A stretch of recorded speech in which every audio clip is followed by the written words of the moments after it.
Bom, bom dia a todos. Vamos dar início hoje aí a defesa do projeto final de graduação da candidata Lívia Lovati Fonseca. É um prazer estar aqui com todos vocês. Quero agradecer aí ao Roberto Dávila, ao Ronan Ávila, ao Wagner Lupinati pela participação aí nessa banca, bem como de todos os participantes aí. É uma honra tê-los conosco aqui nesse momento importante para a Lívia e para mim como orientador, né? Para o Wagner como professor da universidade. Então, para a gente é sempre uma felicidade ver os alunos progredirem, conquistarem esse momento aí que é tão único, né? Tão maravilhoso. A maioria aqui, alguns de nós já passaram por isso, a gente sabe como é vibrante, importante. Então, algumas orientações. Lívia, tente... eu sei que você já treinou bastante, né? Tem que ficar aí entre 30, 35 minutos no máximo, tenta manter aí. Aí, depois que a Lívia fizer a apresentação dela, a gente vai abrir para os comentários dos membros da banca. Então, por ordem, vai ser o Ronan, depois o Roberto Dávila, depois o Wagner, e eu dou um fechamento. Aí eu peço a vocês, membros da banca, devido a essa dinâmica, né, agora de online, evitem a parte gramatical. Na página tal tem uma vírgula, não sei o quê, a figura tal. Tenta focar mais na parte técnica, né, questões técnicas, e deixa essa parte assim, vocês preparam o arquivozinho e mandam direto para a Lívia. Ela vai ter um tempo para fazer os ajustes finais para a versão final dela, né? Aí, em seguida, eu vou abrir para questionamentos da audiência. Quem quiser fazer algum comentário, fique à vontade. E depois a gente vai se reunir em outra plataforma, os membros da banca, para a gente fazer a deliberação em torno de 5 a 10 minutos, é rápido, e a gente volta para dar o resultado final. Certo? Então, Lívia, boa sorte. Eu vou botar você... Eu acho que eu já botei você como co-host, não já? Já. Então, por favor, você... Deixa eu ver se parece que tem gente querendo entrar aqui. Não, tá tudo certinho. Wagner, eu vou botar você como co-host, porque se alguém quiser entrar, você me ajuda aí, cara. Então, Lívia, fique à vontade. Põe aí sua apresentação, por favor.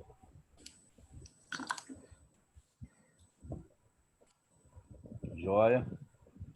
Ponha o ponteiro laser. Já. E manda brasa. Boa sorte.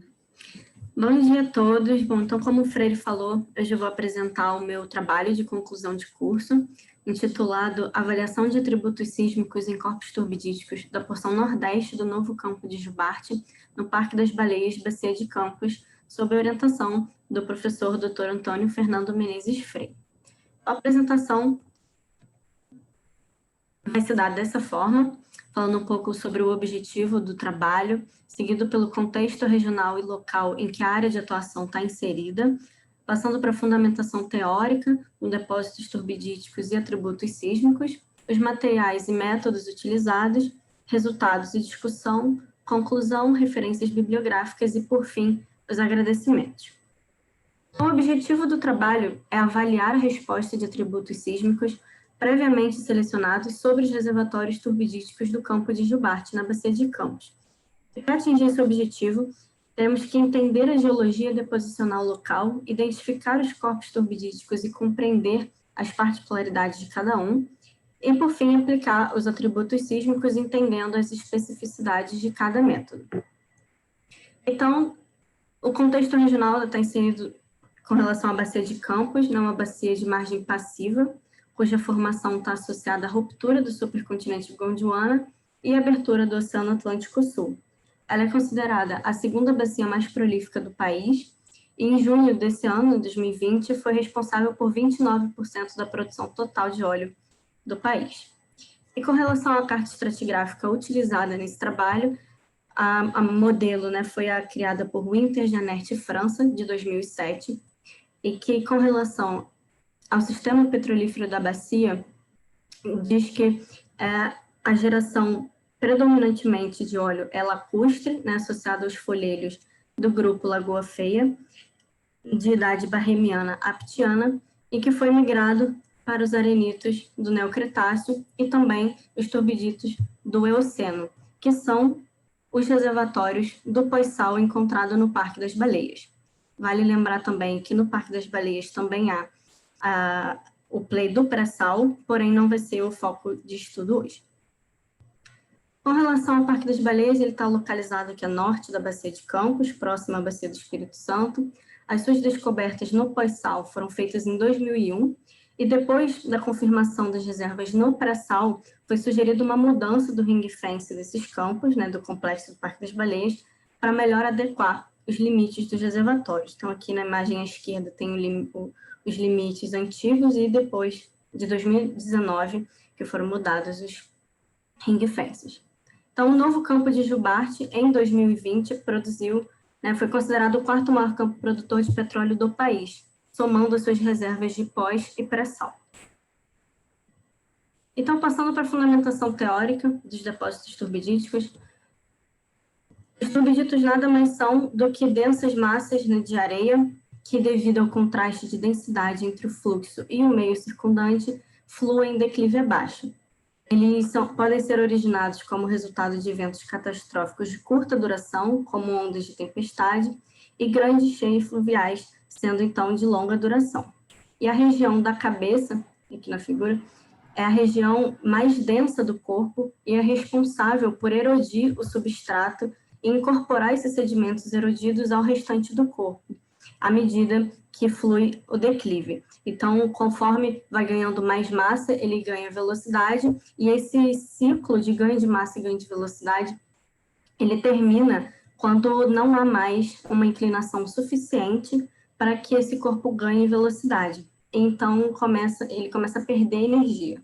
E à medida que ele perde energia, começa então a fase de deposição desse turbidito. Então, aqui à esquerda tem a imagem, né, retratando o modelo de Bowman, em que retrata a primeira deposição como sendo de areia grossa média, e nesse perfil, à medida que se chega à superfície, são depositados os sedimentos mais finos, até que, por último, se deposita a lama pelágica e hemipelágica. Porém, alguns estudos posteriores mostraram que esse modelo se restringe às correntes de baixa densidade. Então, foi proposto um novo modelo, como essa figura aqui do meio, em que engloba os turbiditos de alta densidade, que, por atingirem uma velocidade alta, produzem essa região de lobo muito extensa, essa região central de deposição. E por isso essa região foi subdividida em três: a região proximal do lobo, em que tem a presença de mais sedimentos grossos, a região intermediária, com uma maior intercalação entre sedimentos grossos e finos, e a região distal, também chamada de franja de lobos, contendo a sua maior parte sedimentos finos. Com relação aos atributos sísmicos, segundo Tanner, são todas as informações obtidas do dado sísmico, tanto por medições diretas ou lógica, ou análises baseadas em experiência. Então, simplificadamente, pode-se dizer que são tratamentos aplicados ao dado sísmico para evidenciar alguma característica que a amplitude original não fornece ou não tem clareza a respeito. Essas imagens são alguns exemplos da aplicação de atributos. E para esse trabalho, foram utilizados 5 atributos sísmicos: os que se utilizam do valor de amplitude do dado original, o RMS e o TEC-VA, os atributos geométricos de coerência e curvatura, e o atributo complexo de fase instantânea. E quando for falar dos resultados do trabalho, eu vou falar um pouco mais sobre as especificações de cada método, justamente para se ter uma maior correlação entre o que tem de fundamentação teórica com a prática que vai ser observada nos resultados. Com relação aos dados usados no trabalho, foi utilizado, então, um cubo sísmico 3D migrado em profundidade, localizado aqui no nordeste do campo, e 6 poços que são distribuídos dessa forma. E vale ressaltar também que esse trabalho foi feito utilizando o software Petrel, da empresa Schlumberger. E também foi criado um fluxograma para seguir e atingir o objetivo do trabalho, sendo a primeira etapa o carregamento dos dados e controle de qualidade dos poços, seguido pela calibração sísmica poço e análise dos gradientes de pressão, passando para o mapeamento das superfícies de interesse e estudo e definição dos corpos turbidíticos, para, por fim, a aplicação dos atributos sísmicos. Então, passando já para os resultados e discussão, após se ter o carregamento e controle de qualidade adequado, principalmente nos logs DT e ROB, né, para ser usado na calibração, então passou para essa fase em que a calibração sísmica poço foi realizada para corrigir possíveis diferenças de profundidade entre o dado sísmico e o dado de poço, e depois disso conseguir pegar as informações que se tem no poço sobre cronoestratigrafia para começar a interpretação sísmica. Já a análise de gradiente de pressão foi realizada para identificar os reservatórios, né, os turbidíticos, no dado sísmico, para também passar para a fase da interpretação. Então, como resultado dessa calibração, para o poço 497, essa aqui é a janela, então, de resultado, em que se faz o cálculo entre o cálculo de convolução entre o coeficiente de reflexão e uma wavelet definida para gerar um sismograma sintético. E depois do ajuste manual entre esse sismograma e o dado da sísmica, a calibração está feita, mas ainda assim tem que se tomar cuidado com o controle de qualidade dela, e ela é possível ser visto nesse track de cross correlation, em que todos esses pontos vermelhos e principalmente esse asterisco preto estão sob o mesmo horizonte, mostrando então que não tem mais a diferença de profundidade entre o dado de poço e o dado da sísmica, e então a calibração foi bem feita. Com relação à análise do gradiente de pressão, também para o poço 497, foi observado nos relatórios 3 regiões do pós-sal que tinham a presença de óleo, relataram a presença de óleo. E justamente nesses pontos foram traçadas essas retas em verde para cada ponto, porque justamente não conseguir passar uma reta sobre todos os pontos, isso representa que são 3 reservatórios distintos, eles não têm correlação entre si. Então, são 3 retas diferentes, mostrando 3 reservatórios distintos. E, além disso, essa curva em azul representa a presença de água nesse ponto, mas ela está extrapolada. Então, após criar essas retas em cima dos pontos observados de óleo, foi colocado o coeficiente dessa reta na tabela através dessa fórmula, visto a densidade do fluido presente nesse ponto. Então, foi constatado, através desses valores de referência, que nesses 3 pontos realmente há a presença de óleo. E, então, foi chamado de arenito 1, arenito 2 e arenito 3. Então, só o poço 497 foi responsável por identificar 3 arenitos. Então, como resultado dessas 2 etapas, então, foi possível relacionar exatamente a presença do arenito com as informações que se tinha do poço e também identificar os refletores que representam esses arenitos. Por último, o último reservatório identificado foi visto no poço 240 e a sua continuidade vista no poço 192. Então, essa figura mostra a correlação dos 2 poços, identificando aqui o arenito 4, né, que foi chamado, e essa região circulada representa a região que foi observada a presença de óleo no relatório. E assim como os outros, no outro poço, também foi identificada a presença de fluido do fluido de óleo através dessa tabela, sendo chamado então de arenito 4, o último reservatório. Então, com a sísmica calibrada em relação ao poço, passa-se então para a etapa de mapeamento das superfícies de interesse, que foi feita segundo a carta estratigráfica já apresentada.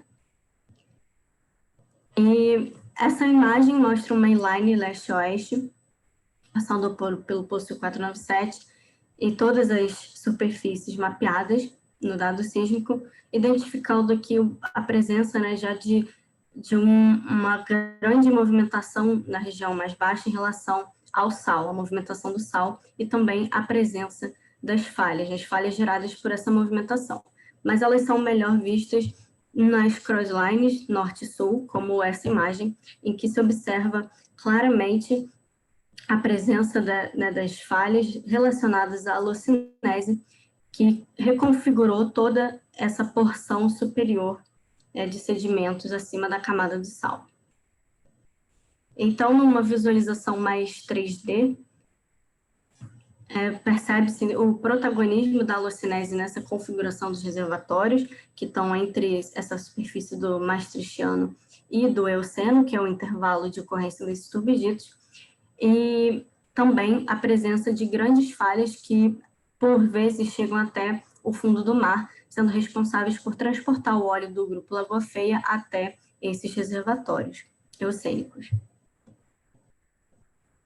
Então, passando para o estudo e definição dos corpos turbidíticos, vão ser mostrados dois mapas, um mapa de amplitude total desse turbidito e outro mapa estrutural em profundidade, além de uma sísmica para representar a deposição do reservatório. Eu vou mostrar um a um, começando do mais recente para o mais antigo. Então, à esquerda, você tem um mapa estrutural de profundidade em metros, em que a cor mais quente representa uma profundidade menor, e no mapa de amplitude total, as cores mais quentes representam as maiores anomalias de amplitude, são as amplitudes mais negativas.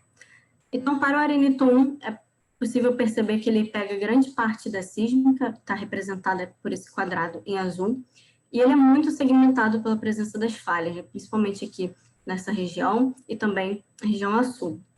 E as suas amplitudes mais negativas estão mais concentradas na região mais baixa desse reservatório.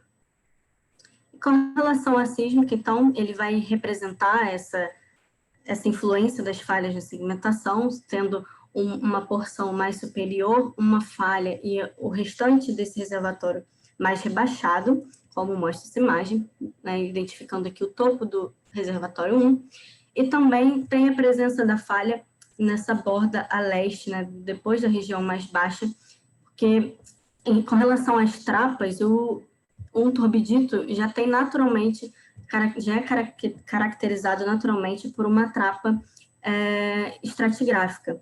Porém, nessa região, as falhas também são consideradas trapas estruturais. Então, nesse contexto todo do Parque das Baleias, as trapas são consideradas mistas. Então, quando eu falar de falha como trapa, será nesse sentido. Com relação ao arenito 2, ele estava situado a parte norte da região da sísmica. Ele não é muito segmentado pelas falhas, apenas aqui nessa porção mais a leste, mas um pouco significativo. E as suas anomalias de amplitude estão bem espalhadas, não tendo também um ponto muito anômalo. Eles estão bem espalhadas pelo reservatório. E com relação à sísmica, essa inline é uma boa oportunidade para falar um pouco sobre como que esse reservatório turbidítico pode ser identificado na sísmica. Então, aqui tinha uma região ali depositando sedimentos finos, calmamente, e de repente chega aquela massa de areia do talude que arrasta aquela sedimentação toda que estava ali. Então, muitas vezes os turbiditos estão associados à sísmica com esse afinamento do refletor, né, e principalmente a mudança drástica no brilho do refletor também. Então, que antes estava um brilho muito forte, de repente fica mais fraco, mais esparso.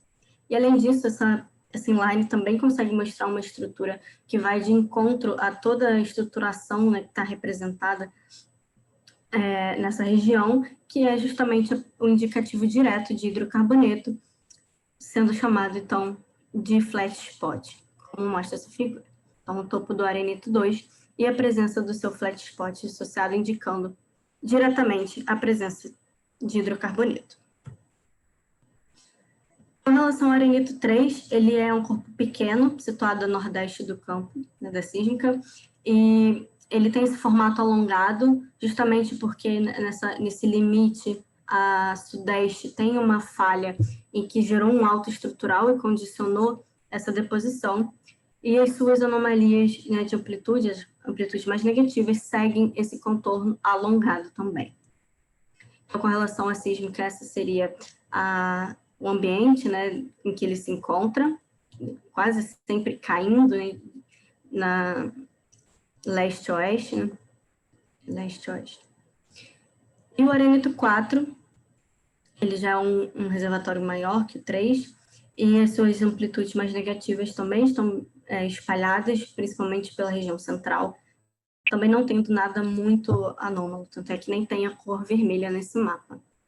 E com relação, ele também não é segmentado pela presença das falhas, mas elas atuam como trapas nas duas bordas desse reservatório. Então, essa seria a representação do arenito 4. E, por fim, esse mapa mostra então, o limite da sísmica e o limite de cada arenito com os poços que perfuram cada um, dando uma visão mais espacial. Então, a última etapa do fluxograma proposto é a aplicação dos atributos sísmicos, que eu vou mostrar um a um. Então, os primeiros a serem vistos vão ser os de amplitude do RMS, muito utilizado para evidenciar pontos brilhantes, mas também está associados a granulações mais grossas, efeitos de compactação e inconformidade através dessa forma. E o TEC-VA, que simplificadamente representa o cálculo de RMS, mas com a sua fase rotacionada em 90 graus, para representar pequenas flutuações, descontinuidades, falhas, fraturas e geometrias. Então, a nível de comparação entre as amplitudes, né, aqui à esquerda tem a amplitude original do dado, no meio tem a amplitude RMS e à direita a aplicação do TEC-VA. Então, a aplicação do RMS está associada, né, o foco dela é realmente a anomalia de amplitude desse dado. Então, pode-se ver até que, onde está representado por essa seta amarela, a presença do arenito 4 sendo bem representado por uma anomalia. E vale perceber também que a escala de cor é sempre positiva, porque é um cálculo quadrático, né? Então eleva as anomalias ao quadrado. E então o foco do RMS é a anomalia de amplitude. Já o TEC-VA, o foco dele se restringe à presença de falhas, identificação das falhas, e a parte de diferenciação, né, de pacotes sedimentares. Então, é possível perceber claramente a diferença entre um pacote e outro, sendo, então, melhor visto a nível regional. Ele não vai ser tão focado assim em um turbidito, por exemplo. Então, com a aplicação do TEC-VA, foi criado uma linha arbitrária, passando por todos os reservatórios, né, justamente para dar uma maior noção de regionalidade, visto que a área da sísmica é bem restrita. E, então, é possível perceber com essa aplicação a presença, né, das falhas, principalmente aqui à leste, à direita da figura, e também com relação a essa diferença dos pacotes sedimentares. Então, aqui, por exemplo, entre o fundo do mar e a primeira discordância, é uma sedimentação completamente diferente da que se observa na região abaixo, que é justamente onde há a ocorrência dos turbiditos, né? E o TEC-VA dá essa cara mais textural, digamos assim, do dado, sendo que uma coisa mais caótica e sedimentos mais grossos. Passando então para o RMS, mas antes de mostrar os resultados efetivamente, vou falar um pouco sobre a opacidade, que foi uma técnica utilizada para sua visualização e também usada no Coerência. Nada mais é do que uma técnica para se retirar da visualização um pedaço do dado e ficar mais fácil de ver as anomalias. Então, aqui à esquerda tem esse box probe, que é essa pequena caixinha em um determinado volume, a uma certa profundidade, contendo todos os valores, né, do dado pelo histograma. E quando aplicada a técnica de opacidade, se retira um pedaço desse dado. Então, o que antes estava representado pela cor branca, que são esses valores mais baixos, foi retirado da visualização, podendo então perceber apenas as anomalias que estão representadas pelas cores vermelho, laranja e amarelo. Então, essa foi a técnica utilizada. Então, para o RMS, eu vou mostrar um mapa, né, da sua aplicação mesmo, e depois uma comparação com o mapa de amplitude negativa, para corroborar com o resultado do RMS. Então, para o arenito 1, o RMS teve que ser dividido em duas partes, parte superior e inferior, porque o arenito 1 ele é muito segmentado pela falha, como já havia sido mostrado anteriormente. Então, se fosse visto apenas em uma imagem, entrariam muitas informações que não estariam associadas ao arenito 1. Então, foi escolhido visualizar dessa forma. Então, essa região que está toda circulada em rosa representa realmente as anomalias de amplitude associadas ao arenito. Então, mesmo que separando, ainda entram outras informações indesejadas. Então, esse resultado mostra um reservatório muito segmentado e difuso. As anomalias não estão concentradas, elas estão bem espalhadas pela região. Então, a nível de comparação, esse mapa da esquerda, então, a amplitude negativa, é o mesmo mapa mostrado anteriormente, porém, ele está restrito à escala, né, negativa, então, mostrando que realmente o RMS confirmou a presença dessas anomalias negativas no dado. Nessa região, nesse exemplo específico, mostra a região de anomalia na parte mais rebaixada do reservatório. Para o arenito 2, a visualização do RMS ficou bem melhor assim, do que o arenito 1, porque é um reservatório muito mais contínuo, né, em termos de dado sísmico mesmo, e não tem a presença das falhas segmentando esse reservatório. Então, é possível perceber, inclusive, a presença dos canais, sendo possível até um posterior estudo do fluxo, né, de deposição desse reservatório, se houvesse uma cobertura sísmica maior. Então, a nível de comparação também, o RMS pega essas anomalias, nesse caso aqui na região mais rasa do reservatório. O arenito 3, ele ainda seguiu aquela tendência, né, de alongamento do reservatório, como já foi até identificado no outro mapa de amplitude já mostrado, e a sua anomalia principal de amplitude está localizada na porção mais a nordeste do reservatório.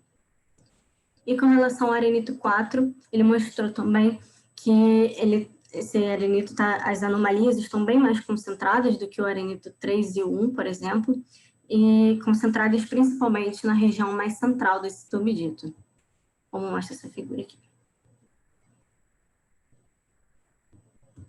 Então, os próximos atributos a serem falados vão ser os geométricos. Primeiro, de coerência, que é considerado um bom atributo estratigráfico que enfatiza os eventos descontínuos através da fórmula do desvio padrão, mas essa fórmula está restrita ao método de variância que foi utilizado nesse trabalho, e o geométrico curvatura, indicando os locais com maiores chances de ocorrerem as fraturas através de um cálculo completamente diferente do coerência.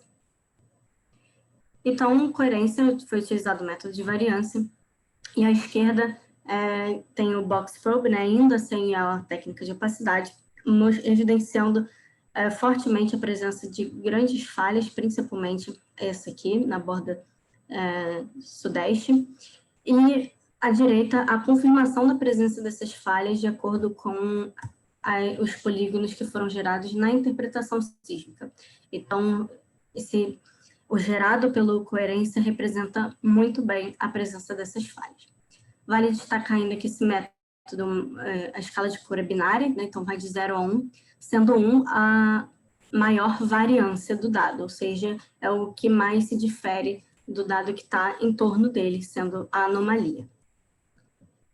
Então, já aplicado a técnica de opacidade, esse método, então, conseguiu também evidenciar essas pequenas fraturas pelo dado, além das suas grandes falhas, e também uma estrutura que difere, né, de como as falhas são representadas, indicando, então, nessa região, a presença de uma rocha vulcânica, né, na parte mais superior à ocorrência dos turbiditos.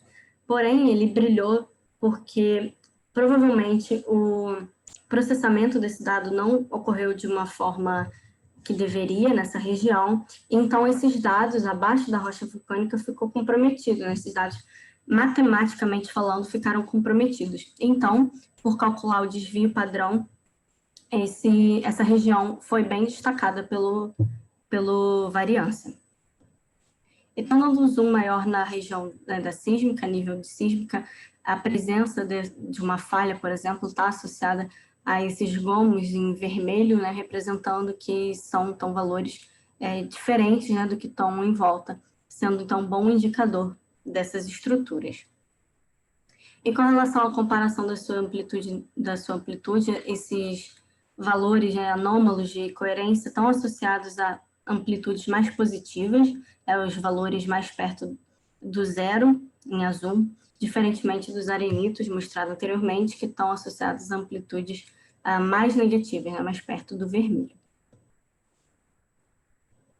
Com relação à curvatura, vai ser mostrado de uma forma diferente. Nesse caso aqui, foi um corte em profundidade, nesse caso, 2.355 metros. Então, que a amplitude original aqui à esquerda não se tem, né, uma certa... não pode-se dizer com certeza a presença de muitas falhas, que no curvatura elas ficam muito mais explícitas. E principalmente essa tendência aqui, né, de leste-oeste das fraturas, e também conseguiu reconhecer a presença da rocha vulcânica, assim como o coerência. Então, mesmo que se calcule de uma forma diferente, eles representaram as mesmas estruturas. E a nível de exemplo, essa imagem então mostra aqui à direita a 2.355 metros, né, o mapa de curvatura, e essa inline tracejada em branco, passando possivelmente por 1, 2, 3, 4 falhas. E quando vista essa inline traçada em essa profundidade, realmente se percebe a presença de 4 falhas, sendo então uma representação bem clara de que esse método é muito utilizado para a identificação de falhas. Por último, foi utilizado o método, né, de fase instantânea, considerado um atributo complexo, um discriminador de formas geométricas que evidencia descontinuidades, pinch-outs e contatos de deposição. E com relação a esses contatos, essa imagem exemplifica bem essa aplicação, em que à esquerda tem o mapa de amplitude original, em que tem um marcador aqui do arenito 2, e apesar, né, de já se ter uma certa noção, né, desses contatos, quando aplicada a fase instantânea é possível ainda mais perceber, né, ele separa esses pacotes que estão caindo ou para um lado ou para o outro, né, se sobrepondo entre si. Então, é um método que representa bem esses contatos de deposição. E por calcular o valor de fase amostra a amostra, ele também é considerado um bom discriminador com relação à continuidade de um refletor. Então, aqui à esquerda pode-se ter uma certa dúvida com relação à continuidade desse horizonte, né? Um intérprete poderia seguir essa interpretação para a esquerda, mas quando aplicada a fase instantânea, percebe-se que justamente onde esse refletor parou é onde teve uma mudança né, brusca de fase. Então, que antes estava representado pela cor rosa, né, representando menos 175 graus, de repente se torna mais 175 graus na área roxa. Então, não seria correto representar, então, continuar esse refletor, essa interpretação para a esquerda. Então, a conclusão, né, chegando ao fim da apresentação, só relembrando o objetivo do trabalho, que era avaliar a aplicação dos atributos sísmicos sobre os reservatórios turbidíticos do campo de Jubarte, e para atingir esse objetivo, o fluxograma proposto se mostrou eficiente. Com relação a entender a geologia deposicional local, foi necessário compreender a carta estratigráfica da bacia, realizar a etapa de calibração sísmica poço e interpretar os principais eventos deposicionais e discordâncias. E como resultado, a região se mostrou altamente afetada pela tectônica do sal, reconfigurando os sedimentos superiores, inclusive os turbiditos. E a fim de identificar os reservatórios, foi preciso avaliar os gradientes de pressão estática para reconhecê-los no dado sísmico e compreender as particularidades de cada um através de mapas e seções sísmicas. Essa etapa comprovou a influência da movimentação da camada de sal na configuração desses reservatórios e a presença de falhas como meios de transporte do óleo até esses arenitos e também a atuação como trapas estruturais. Com relação à aplicação dos atributos sísmicos, foi possível compreender as particularidades de cada método e como eles respondem às estruturas presentes nessa região. Então, a aplicação do TecVA foi eficiente no estudo regional, identificando falhas e diferenciando os pacotes sedimentares.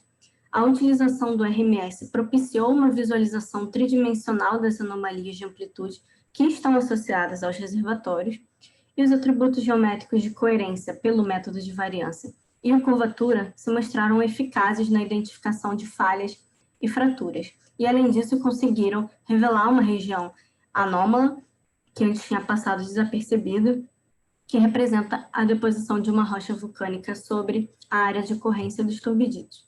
E, por fim, a fase instantânea corroborou com o entendimento dos contatos de deposição e possibilitou avaliar a descontinuidade dos refletores. Então, essas foram as referências utilizadas na apresentação. E, por fim, gostaria de agradecer a presença de todos, principalmente os membros da banca, professor Fernando Freire, Roberto Dávila, Ronan Ávila e o professor Wagner Lupinati, por terem topado participar dessa avaliação, aos amigos e familiares por todo o apoio durante todos esses anos de graduação, de faculdade, a ANP-BDEP pela disponibilização dos dados e a SAG por ter me acolhido aí esse tempo todo como estagiária. Vocês foram muito importantes no meu crescimento. E a Schlumberger pela licença do software Petrel, utilizada no trabalho. Muito obrigada.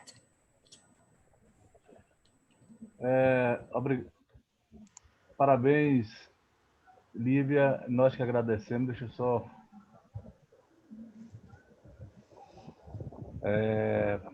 Parabéns aí pela sua apresentação. Bem segura, você demonstrou bem muita segurança e domínio sobre o assunto, né? Lembrando que esse é um trabalho final de graduação, então o objetivo principal é avaliar se você sabe aplicar uma técnica em uma área, né, uma técnica geofísica. Na minha opinião, você cumpriu perfeitamente aí os objetivos que você se propôs junto comigo, né, como seu orientador. E, enfim, meus parabéns. Agora eu gostaria de passar a palavra para os membros da banca, os demais membros da banca, e vamos começar aí pelo Ronan. Ronan, por favor, você tem entre 10 e 15 minutos para fazer seus ajustes, seus comentários. Agora respira aí, Lívia, bebe uma água. Estou suando. Se você quiser um breakzinho para... Não, pode continuar. Pode tocar? Então vamos embora. Então, Ronan, fica à vontade, meu irmão. Bom, obrigado, professor Fernando. Parabéns, Lívia. Excelente a apresentação. Eu vou me ater aqui à parte da apresentação que foi feita, até pela recomendação do professor Fernando, até porque a parte escrita e a parte aqui do PowerPoint, elas estão em consonância. Então, quando eu falar de um, eu estou falando de outro. E depois eu envio as correções do texto, conforme orientado aí pelo professor Fernando. Então, vamos por partes, né, da apresentação. Primeiro, falando da parte estrutural, né?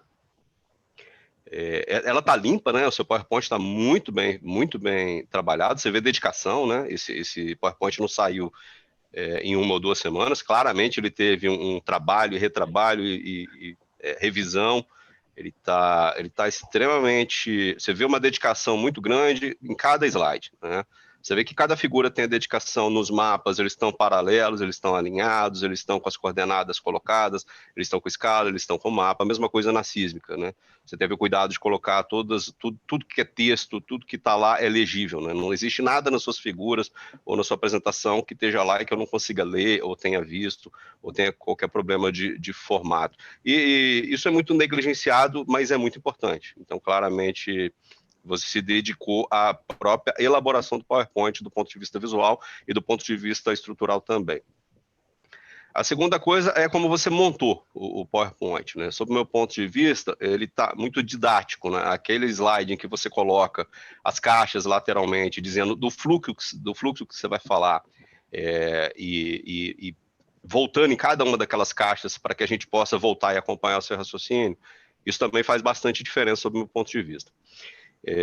E também ficou bastante simples, né? Tá bastante didático. Então, com relação à parte estrutural, eu achei muito bem feito, muito bem feito. Com relação à escolha do tema e como foi elaborado agora, né? Então, vamos falar da pertinência, esse tipo de coisa. Tudo que você apresentou aqui, eu gosto muito dessa fala que o professor Fernando colocou, né? Esse é o trabalho final de graduação do curso de geofísica. Então, a ideia é ver se você sabe aplicar uma técnica, etc. Eu vejo até mais do que isso nessa técnica, nesse trabalho que você aplicou pelo seguinte, né? É muito parrudo, vamos dizer assim, né? Você apresentou aqui conceitos parrudos de geologia, lembrando que é um curso de geofísico, né? Você abordou a questão de geologia estrutural e a alucinese, a diferença entre uma coisa e outra quando você fez essa diferenciação, a influência das falhas. Você abordou conceitos de estratigrafia, porque você está falando de turbidito, falou de geometria e da alucinese mexendo nisso. Então a gente está falando de estratigrafia de sequências. Você abordou conceitos pesados de geofísica quando você fala do traço sísmico que faz tratamento desse traço sísmico, passando aí pela transformada de Fourier, convolução, esse tipo de coisa para falar do traço sísmico e amarração. Então, do ponto de vista de robustez e de complexidade da tese, eu achei que você foi muito, muito pesado, na verdade, e foi muito bem nisso. E aí você vê, você conseguiu transmitir, pelo menos sob o meu ponto de vista, o seu trabalho ele reflete muito o que você aprendeu na faculdade, e claramente foi um conhecimento robusto, e muito o que você aprendeu também no estágio, e você conseguiu unir esses dois mundos. Isso ficou para mim muito claro numa apresentação, e é uma apresentação de meia hora, então percebe que eu ainda nem falei da própria apresentação, tem muito, está muito robusta, né? É isso que eu quero dizer. Agora vamos para os itens, né? Você começou falando da montagem do projeto, da carga, que isso não foi o seu escopo, mas você se preocupou em dizer que existiu essa fase, isso é muito importante. Depois você passou por uma fase de colocar junto o dado de poço com o dado sísmico, e daí você tomou também o cuidado de explicar a importância disso, né? O que é unir lá um sônico, um dado de vagarosidade, velocidade, sei lá, com dado de densidade, acho que DT e Rosé, se não me engano. Você também explicou como é que faz sismograma sintético e a questão do coeficiente de reflexão, a amarração do poço e o controle de qualidade lá, que é o drift, esse tipo de coisa, né? Só isso aí já daria uma tese. E aí, passando por esse ponto que você tomou cuidado de explicar, você deixa claro que você tomou cuidado com colocar junto dado de poço e dado sísmico, né? Já é bastante coisa e foi muito bem feito. Dito isso, você passou para outra parte que envolve bastante geologia, né? A parte de interpretação de horizontes, geração de grids, esse tipo de coisa. A interpretação de falhas. Você tomou cuidado também, nesse momento, de explicar a questão das trapas estratigráficas, os conceitos de um turbidito, isso é muito importante, e para mim ficou bem claro. Eu gostei que você fez até uma definição própria do que você considera atributo, então toda aquela parte foi muito bem feita. Dito isso, aí você passou para ilustrar, né, do que você ia falar, aonde, né, quais são os 4 corpos, e tomou cuidado, e para mim isso ficou muito bem feito também, né, tomou cuidado de colocar lá os arenito 1, 2, 3 e 4, e falar as especificidades, as principais características de cada um deles, então não teve, praticamente você não repetiu, você simplesmente mostrou cada um daqueles reservatórios, você teve cuidado de mostrar nas físicas, você teve cuidado de mostrar no dado de mapa, e teve cuidado de mostrar depois os mapas lado a lado. Para mim também foi bastante interessante acompanhar esse raciocínio. E daí a gente foi para o foco, né, da sua tese, ou seja, foi muito bem introduzido para o que você ia fazer até aí. Ficou claro que até aí já teve muito trabalho. E o seu trabalho é atributo sísmico, né? Aí a gente vai falar do que você fez, né? Isso foi só a estruturação para você fazer. Aí é mais parrudo ainda, porque falar de atributo sísmico parece uma coisa simples, mas não, é muito complexo, Porque você tem que entender muito bem o que está fazendo, tem que ter muito cuidado com o que está fazendo, senão é só clicar botão, né? E claramente você fez. Você já vê isso na estruturação do seu slide, que você divide ele em 3 famílias, né? São várias famílias, você optou por 3 famílias, né? Que é a família ali da amplitude, aí você optou por 2 atributos, depois a família ali do geométrico, aí você optou também por 2 atributos, e depois mais um, que é a família dos atributos complexos, no caso você optou pela fase. Então, assim, só isso aí também já dá bastante trabalho, né? E também não adianta rodar atributo por rodar. Então, você fez questão de ilustrar a teoria e a conta do que você estava fazendo e o porquê que isso fez diferença. Então, quando você passou ali para amplitude, a primeira coisa que eu achei interessante foi mostrar muito mapa e muito dado físico. Então, a amplitude você fez RMS, que é uma média quadrática, né? Você explicou bem que ela é quadrática, então por isso que a gente está vendo os valores positivos. Você também falou da questão da escala de cor, que é muito positivo. Atributo, sem ficar olhando a escala de cor, não é atributo. Então, claramente, você tomou esse cuidado. Eu vejo que escala de cor você está usando, quais os mínimos e máximos e por que aquilo está ali. E daí no RMS você mostrou uma física que para mim ficou muito claro, né? Aquela imagem que você mostra o dado físico, depois a imagem do RMS, depois a imagem do TecVA, e também mostrou a sequência do fluxo, né? Que uma coisa vai levando na outra. O TecVA nada mais é, assim, de uma forma muito simplificada, como você bem disse, de uma rotação de fase. Tem remove base e um monte de outras coisinhas que são penduricárias, mas isso daí meio que resume o atributo. E fica muito claro no dado físico do meio, né, que é o do RMS, que de fato ele destacou alguns arenitos, principalmente o arenito 1 e 2 ali, ele destacou de forma muito clara. E eu gostei muito de você colocar a questão da regional, né? Seu dado físico é um dado físico restrito, então não dá para fazer um regional, mas o mais regional possível que você podia fazer é fazer uma linha completamente arbitrária, pegando tudo que você quer mostrar, ou seja, todos os reservatórios. E foi exatamente o que você fez para mostrar o mais regional possível dentro do escopo da sua tese.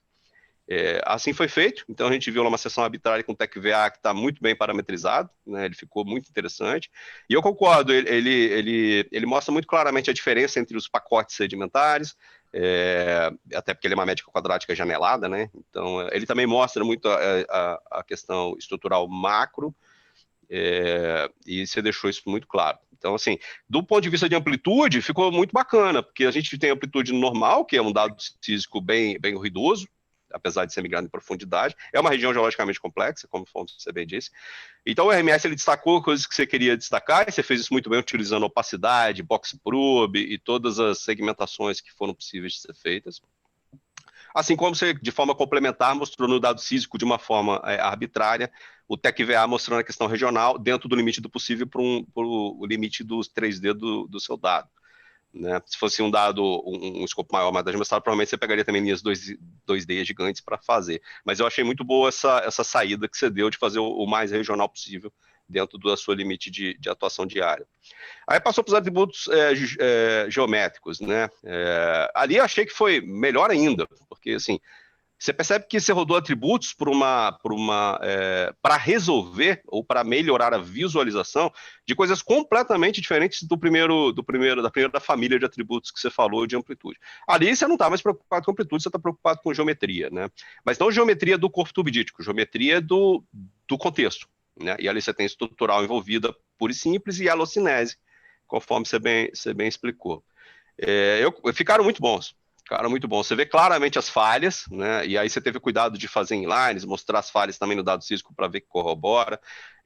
As falhas maiores, também as fraturas e todo aquele conjunto de falhas menores que acompanham a estruturação regional. Gostei muito da história da vulcânica. Claramente você vê, né, que tem uma influência de imaginamento da vulcânica para baixo, na onde você fez o corte, principalmente no segundo atributo de time slice, né? Na verdade, depth slice, só dado em profundidade. E aí você também combinou técnicas, né? Você fez técnicas utilizando box, opacidade. Depois, para o outro, você utilizou um corte puro e simples num depth slice para mostrar o atributo e ficou muito bom. Eu concordo, ali da vulcânica para baixo me parece que tem um fantasmazinho, tem uma influência de propagação de velocidade ali e uma sombra, isso vai refletir no dado físico como um todo. Então, se você fizer um depth slice, um time slice, ou um box probe, ou seja lá o que for ali, isso em tese vai ter uma certa influência e aí vai acabar reverberando a presença da vulcânica, porque salvo engano, se o depth slice não foi na vulcânica, foi abaixo da vulcânica, ainda assim a influência está presente exatamente porque ela tem essa sombra, né? Influencia o que tá embaixo e acaba marcando. Você vê como o atributo trabalha, né? E a importância de olhar para o dado e entender o que de fato ele está dizendo. Então, você tomou esses cuidados, né? De mostrar isso daí. Aí, para fechar, você ainda escolheu a terceira família. Para mim, ela já estaria bastante completa, você ainda escolheu uma terceira família de atributos, no caso, fase. No caso, fase. Fase é muito interessante exatamente porque é uma resposta completamente independente, vamos dizer assim, do contraste de impedância, completamente diferente da amplitude, né, em outras palavras, né. E aquele dado que você mostrou para mim é muito interessante, porque você mostrou que tem você tinha algumas, não umas dúvidas, mas o dado de amplitude ele não te permitia ter certeza se aquele horizonte podia passar ou não naquela inline. E no dado de fase, claramente, a fase sofre uma inversão completa, né? Mas mais que isso, naquele dado, claramente, se você olhar 10, 20 milissegundos, ou 10 metros para cima e 10 metros para baixo, eles são contínuos, tanto em fase quanto em amplitude, o que mostra que, na verdade, isso tá corroborando mesmo. Em cima é uma coisa contínua, tanto em amplitude quanto em fase, embaixo é uma coisa contínua, tanto em amplitude quanto em fase, e ali no meio, de fato, amplitude você fica meio na dúvida, e a fase mostra que teve uma interrupção daquele corpo. Então, ou é um turbidito que não se liga ali, ou é outro refletor, mas de fato, ali tem uma interrupção. E eu vejo isso muito na indústria. Na indústria, muitas vezes, o pessoal faz interpretação combinada. Quando o cara vai fazer o refletor, ele de fato usa mais do que um atributo, ou para textos automáticos, ou até mesmo para corroborar de forma visual, né, fazendo um blend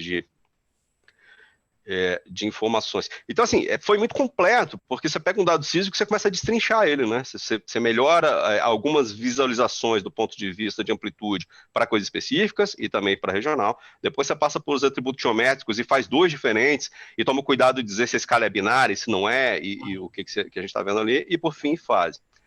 Então, assim, é um mundo de coisa, Eu particularmente gostei muito, achei que foi muito completa. E para finalizar, eu diria o seguinte, né? Mais do que uma tese aqui, a gente está vendo um trabalho bem feito de muitas mãos, né? A gente vê que teve um apoio familiar, que teve uma dedicação dos colegas de trabalho. Claramente aqui eu vejo a mão de vários colegas de trabalho seu que eu conheço lá, tá aí. Claramente tem conceitos muito robustos que vieram aí do orientador e de tudo que você aprendeu na faculdade. Então, assim, ciência é ciência, né? Ela não precisa necessariamente focada para a indústria.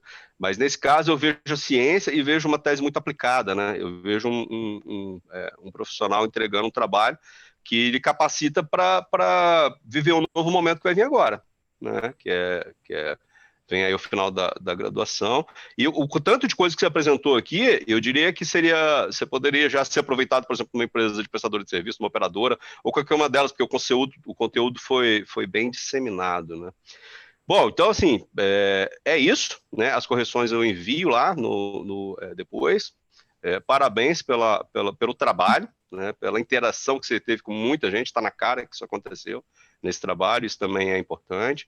Pela qualidade do que você apresentou aqui, e parabéns ao orientador, né? Porque claramente é uma tese que teve uma dedicação muito pesada aqui. E é isso, e eu passo a palavra, que eu acho que eu até falei demais aqui. Falou Obrigada. não, cara.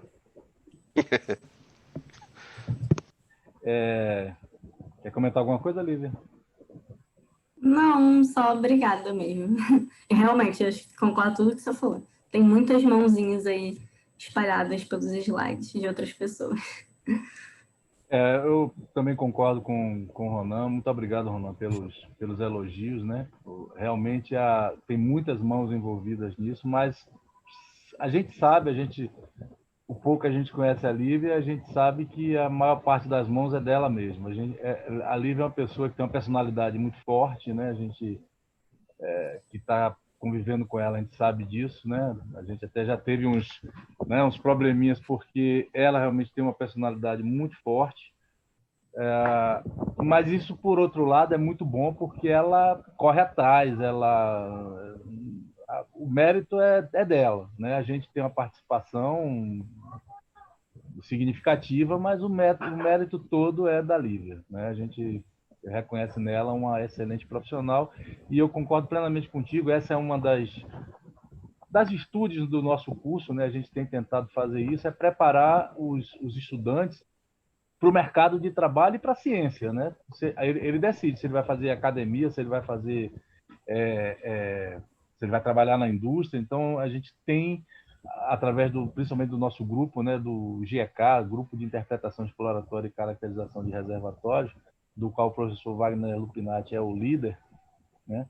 E isso a gente tem tentado realmente preparar para o mercado. Como o Dávila falou logo no começo, a gente acho que estava off ainda, ele falando de ver assim, né, as pessoas, as universidades trabalhando com dados de subsuperfície e tal. Então isso é gratificante a gente ver pessoas de empresas, né, considerando a ANP como uma instituição da indústria, vamos dizer assim, governamental, mas não é acadêmica, né?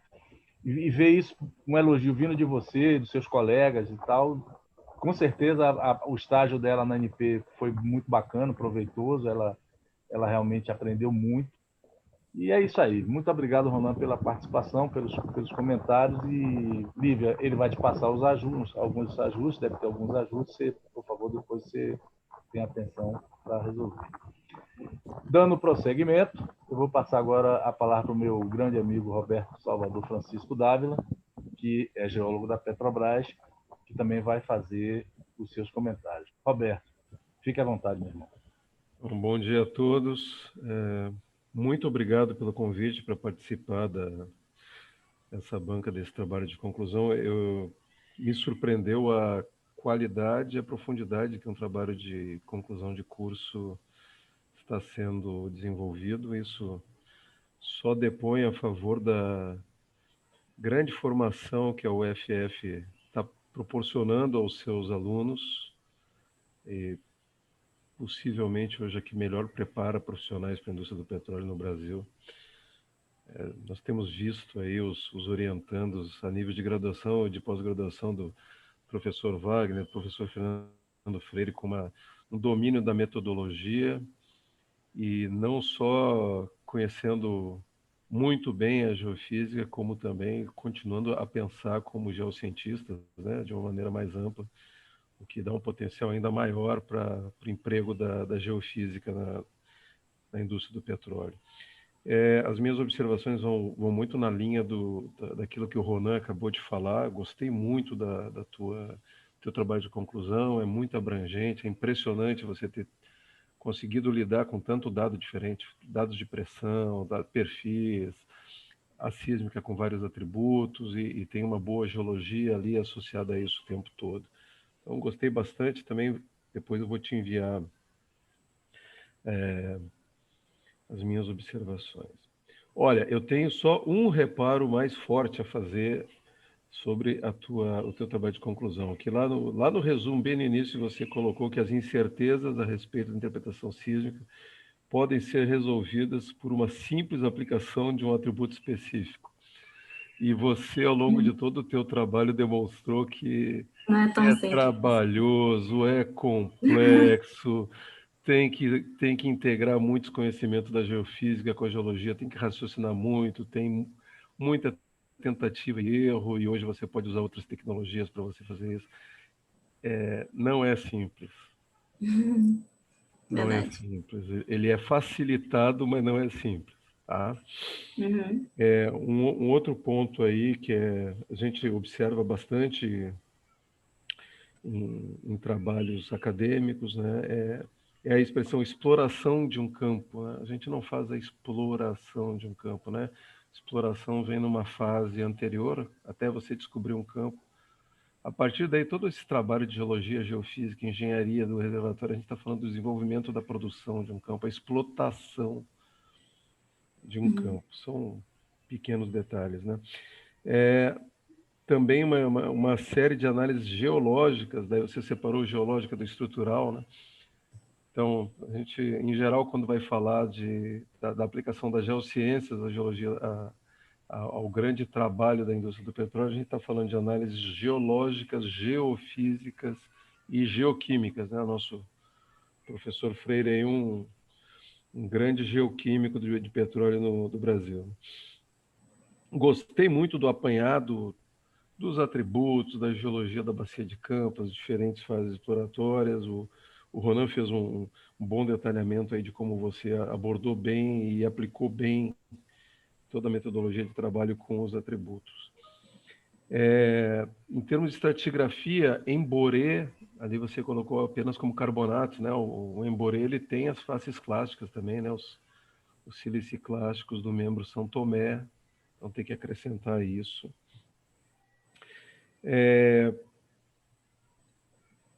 Fundamentação teórica ali dos turbiditos está super bem feita, super bem resumida.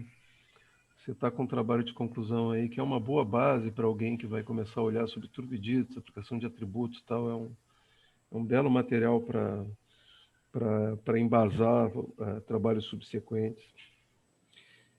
Na página 26, a gente normalmente a gente usa muito, vem muito assim do início da estratilografia de sequência ali no final da década de 70 e tal, a gente abordar muito as variações eustáticas do nível do mar, né? Você está trabalhando aí com paleógeno e a gente não usa muito mais o eustático, a gente nem sempre tem o domínio de quanto isso é eustático ou não. Às vezes é uma tectônica local que está muito forte e está condicionando a deposição desses turbiditos. Por exemplo, assim, em oceano você tem 2 eventos ali do lado, né? Abrolhos, Royal Charlotte, tem um rearranjo todo de placas no mundo inteiro aí com evento alpino. Então a gente talvez seja mais adequado você utilizar o termo variações relativas do nível do mar, ao invés só de já fazer uma opção, não, é eustático. Às vezes é eustático, mas nem sempre, tá? Vamos usar um termo mais amplo. Você fez um belo de um esquema mostrando como é que eu reconheço turbiditos em as terminações, né? Então, uma das terminações, aquela que a gente mais vê nos turbiditos de água profunda, é o downlap das clinoformas do talude, não do delta. O delta é pequenininho, né? E tem 30 metros de altura, 50, um grande delta, talvez 100 metros de altura. Vai ter um downlap também, só que é pequenininho, mas quase todos os turbiditos que a gente vê, por exemplo, na bacia de Campos, downlap em cima do campo de Marlim, é o talude continental inteiro, que tem centenas de metros de altura, é uma feição muito maior, que leva muito mais tempo para construir. Então, só fazer essa observação ali, quando você falar de downlap, não é só dos deltas, né? Downlap dos deltas e da clinoforma de talude, que é uma maneira que nós utilizamos para prospectar turbiditos ao redor do mundo.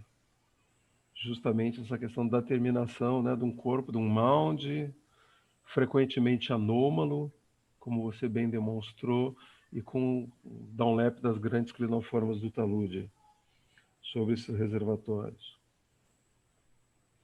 Gostei muito das figuras também, onde você compara a aplicação de diferentes atributos, os resultados que dão aí na figura 57, 63, 65, 66, onde você conseguiu discernir bastante bem os corpos de turbidito, as vulcânicas, as falhas. Talvez poderia ter entrado um pouquinho mais, como é que está essa questão da falha sobre o controle das espessuras dos pacotes. Às vezes um mapinha de isópaca te ajuda a fazer isso. Não sei se você teria tempo para isso, porque você já fez muitas coisas ao longo desse trabalho de conclusão de curso, tá? Mas é algo que a gente usa muito em turbidito, porque algumas dessas falhas estão se mexendo durante a deposição. Então é interessante você mapear a isópaca do pacote e comparar a isópaca com o controle estrutural com as anomalias, por exemplo, do RMS. Fica um trabalho super legal, porque às vezes, mesmo em regiões que eu não consigo, a sísmica talvez não esteja tão boa, só o fato de ter um espessamento grande na isópaca, eu vou ficar pensando, poxa, aqui dentro eu posso encontrar um pacote de areias que não esteja tão anômalo, que esteja mais intercalado, mas que ainda assim pode ser um bom alvo exploratório. Tá? Então é sempre que possível usar a isópaca e o controle estrutural e casar com os atributos. Teu trabalho ali a tabela 3 ficou muito legal, gostei muito, muito útil, muito boa ideia, mostra bem o quanto junta a tua própria personalidade, né? Trabalho organizado, bem escrito, coerente, sintético e a orientação que você obteve dos professores da da UFF, em especial do Fernando Freire, né? O Wagner também é outro excelente orientador. A pergunta também que me vem é essa que o Ronan levantou, né? Você pretende ingressar na indústria ou quer fazer uma pós-graduação? Porque você está com um trabalho, o que você está pensando? Meu coração sempre vai ser da indústria, isso é fato. Eu sou mais de chegar e fazer as coisas nesse aspecto, né, de indústria. Mas, né, como as devidas circunstâncias que estão acontecendo hoje em dia, eu estou muito animada de começar uma pós-graduação para meio que suprir, né, essa falta aí da indústria, né, do meu... Esse momento atual aí, com pandemia, preço do óleo baixo, né? Pois é. Talvez seja realmente uma boa oportunidade para você pensar numa pós-graduação. Continuar investindo na indústria, né? Sim, Mesmo dentro da indústria, você frequentemente acaba tendo possibilidades de fazer um mestrado, um doutorado. Eu acabei fazendo o meu em tempo parcial, me deu muito trabalho, mas foi uma experiência muito boa, porque estava estudando o meu assunto de trabalho, que era exploração dos turbidíneos na Bacia de Santos, por exemplo, acabei estudando. Vale a pena. Se você continuar com um projeto aí de permanecer na academia, ou mesmo de ingressar na indústria, tem uma sugestão aqui de algo que está sendo extremamente usado, tem muita descoberta em turbidito ao redor do mundo.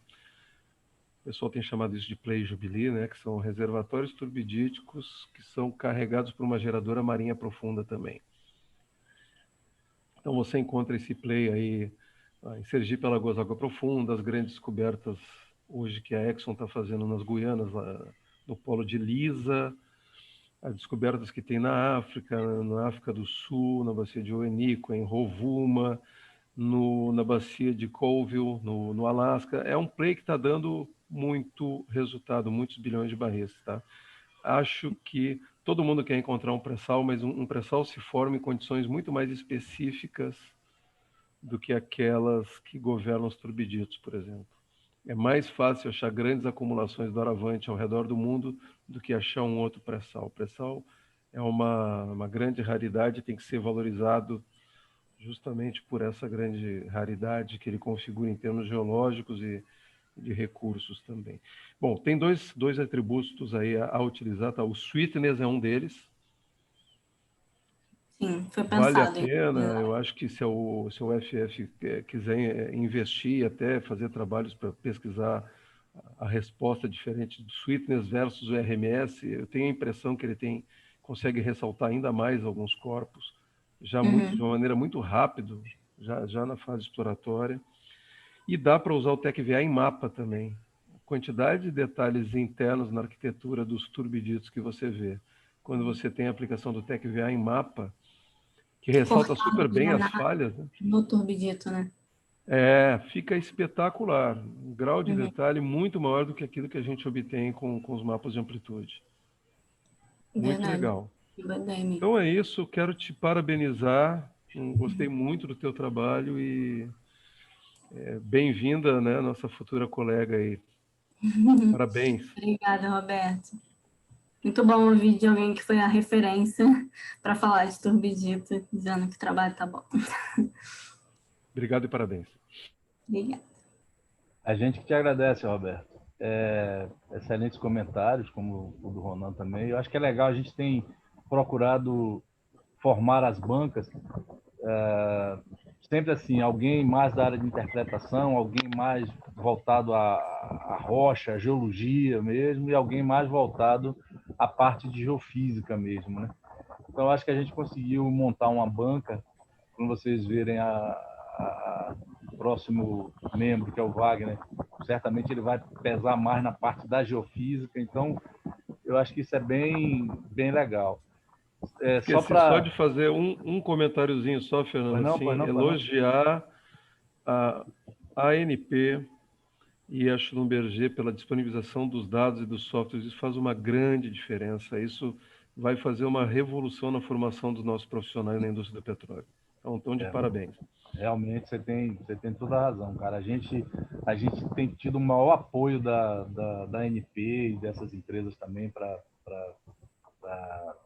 que tem acesso a software, né? A gente realmente não tem encontrado nenhum tipo de barreira. A ANP, a gente tem o prazer de ter sido o primeiro, eu fui o orientador da primeira aluna que fez o primeiro download dos dados, que antes era por DVD, e que foi a Lorena. Lorena foi a primeira aluna, então a gente tem essa honra, né, de participar dessa evolução que o BDEP está fazendo. Então, a gente hoje não tem problema com relação a dados. Isso aí foi bom você colocar, que é muito importante, como também os softwares. Então, Lívia, isso vindo do Roberto Dávila, esse tipo de comentários, é motivo de orgulho, porque ele é uma das referências aí, não só a referência porque tem um artigo, mas para conversar mesmo sobre turbiditos, ele é um dos bambas aqui no Brasil. Então, obrigado, Roberto, pelos comentários. E agora eu vou passar a palavra para o meu amigo Wagner Lupinati, que vai fazer seus comentários. Wagner, por favor, meu irmão. Obrigado, Lívia, por me chamar para a banca, Freire. Já foi comentado aí do seu trabalho, né, como está muito bem estruturado, foi muito elogiado pelo Ronan e pelo Dávila. Também fica aqui o meu elogio com relação ao seu trabalho, tanto a parte escrita quanto a apresentação. Para a gente, né, como professor, é muito gratificante, né, poder participar de um momento tão especial desse para você, né, para quem está defendendo, quem está terminando aí, no seu caso, a graduação, né, considera aí, ao nível de graduação, um trabalho muito bom, né, como o Ronan, ele já comentou, né, já foi falando de tudo que você acabou tendo que entender, tendo que estudar para poder trazer o seu trabalho final, né? Antes de eu começar, né, meus comentários, eu também gostaria de fazer um agradecimento à ANP, que eu vejo o diferencial, né, dos alunos que fazem estágio na ANP, né, o trabalho que eles acabam apresentando como trabalho final de curso, né, que muitas vezes a gente vê que, né, em alguns estágios não dão muita importância para o estagiário, né, acabam tratando, né, deixando ele de fazer coisas que não são tão úteis para a empresa, né. Isso é diferente na ANP, né, a gente vê que como eles ajudam aí na formação dos nossos alunos. Tá? Então, eles acabam aí muito para a linha dos intérpretes geofísicos, né, então acabam sempre auxiliando, sempre tem muitos elogios dos alunos que têm essa oportunidade de realizar esse estágio dentro da ANP. Então, fica aqui um agradecimento à ANP e dizer que vocês realmente fazem a diferença na formação aí dos nossos alunos, né, os que têm oportunidade de fazer estágio com vocês. Tá? E isso não é diferente no que você mostrou, no agradecimento que você fez, né, Lívia? Então, a gente sabe dessa importância aí. Tá? Eu vou tentar ser breve, né? Geralmente eu acabo, né, demorando bastante nas minhas questionamentos, nas minhas dúvidas, né, na erudição aí da candidata, né? Então, a candidata, ela se mostra, né, bastante amadurecimento. Né, eu cheguei a fazer um comentário, né, com base nas imagens que eu vi. Rapidamente ela aceitou e ela modificou, né, então isso mostra né, um amadurecimento aí, ou uma certa responsabilidade, ouvir as pessoas, né, e ver se tem ou não, né, pertinência, e a partir disso modificar. Então ela não tem medo, né, de fazer as coisas, e se, né, sejam elas corretas ou não, eu acho que é dessa forma que a gente acaba amadurecendo e aprendendo. Tá? Eu vou começar, acho que com umas coisas assim que eu achei mais relevante de comentar, né? Então, eu vou começar com a parte da interpretação sísmica. eu senti um pouco de falta de você valorizar um pouco mais as sessões sísmicas, né? Muitas vezes você mostra a sessão muito pequenininha, já interpretada. Então, eu acho que ali você poderia ter, né, valorizado ainda mais a sua parte da interpretação, trazendo umas imagens maiores, sem interpretação e com interpretação, ocupando uma página toda, sabe? Que você bota elas tão pequenininhas e às vezes tão focado já ali nos arenitos, e a gente fica difícil da gente compreender ou analisar tudo que você traz dentro do texto, né? Porque você viu as imagens grandes e fez a interpretação, então, né, foi tendo muito mais contato com essa área de estudo, e de repente você traz umas imagens muito pequenininhas, então ficou difícil para a gente realmente avaliar nessa parte. Então, fica aí uma sugestão, né, talvez para os próximos trabalhos, né, você tirar essas imagens e fazer a interpretação diretamente, que eu costumo fazer no PowerPoint, sabe? Você colocar os refletores, as falhas, né, aumentar a espessura, colocar a seção não interpretada, tá? Isso valoriza muito o trabalho, tá? Eu senti falta também das escalas, das escalas horizontais. Eu acho que quase nenhuma figura sísmica você colocou essas escalas horizontais. Então, eu não tenho noção ali de qual que é o tamanho daquele corpo, né, arenito que você coloca. Arenito 4. Aí eu fui procurar uma escala ali na horizontal para saber, então isso aqui é 1 metro, quer dizer, 1 quilômetro, sei lá, 500 metros. Então, baseado nisso, eu vou dar uma olhada, falar, então esse corpo tem tantos quilômetros ou tantos metros, né? Então, isso ficou também, eu senti falta no seu trabalho, tá? Uhum. Uma outra coisa é descrever um pouquinho melhor como que você mapeou esses refletores, né? Foi um pico preto, ele tem boa continuidade, quais foram as dificuldades que você encontrou, tá? Dentro do mapeamento de cada discordância ou, né, horizonte que você mapeou, tá? Uma outra coisa que me chamou a atenção, né, se você puder voltar numa imagem aí do que você utilizou, o TecVA, e aí você fez a interpretação, e isso acabou também repetindo numa outra, aí nessa daí mesmo, tá? O que acontece? Essa falha maior, né, que a gente está vendo, é uma falha o quê? É uma falha normal, não é? Ou que você chamou de falha normal. Certo? Uhum. Tá. Então, o que acontece? Na falha normal, a gente espera o quê? Que do lado, por exemplo, a falha está aqui. Então, desse lado aqui, você tem um muro e aqui você vai ter o teto, né? O muro vai estar em cima e o teto embaixo, né? Isso a gente vê que você respeitou nas discordâncias mais superiores. Mas quando você desceu ali na que você chamou de discordância de Turoniano e Marcitiano, isso não está sendo respeitado. Uhum. Tá? E isso também aconteceu numa outra imagem. Você coloca uma falha normal, mas você interpreta do lado baixo, você interpreta mais acima o seu refletor, a sua discordância. Tá? Se fosse uma falha reversa, tudo bem, mas você está falando que é uma falha normal. Tá? Então, você tem que respeitar, na hora dessa sua interpretação, essa questão, tá? De você ter o bloco alto e o bloco baixo, né? da falha.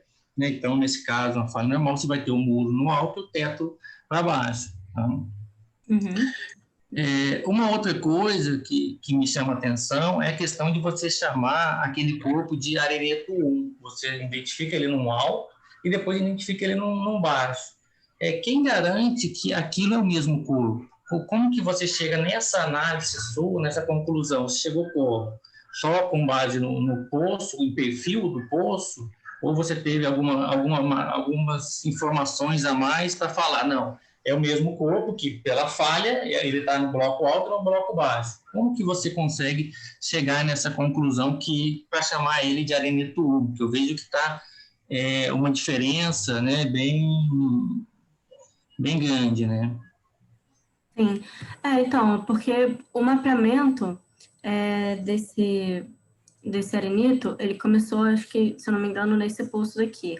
E então, fazendo, né, as inlines e crosslines, algumas dessas linhas se conseguia ver com mais facilidade, sem ser ele todo quebrado. Tipo, pegar uma aqui assim. E aí, conforme foi criando essa malha, foi observando, né, o início da presença da falha na segmentação desse reservatório.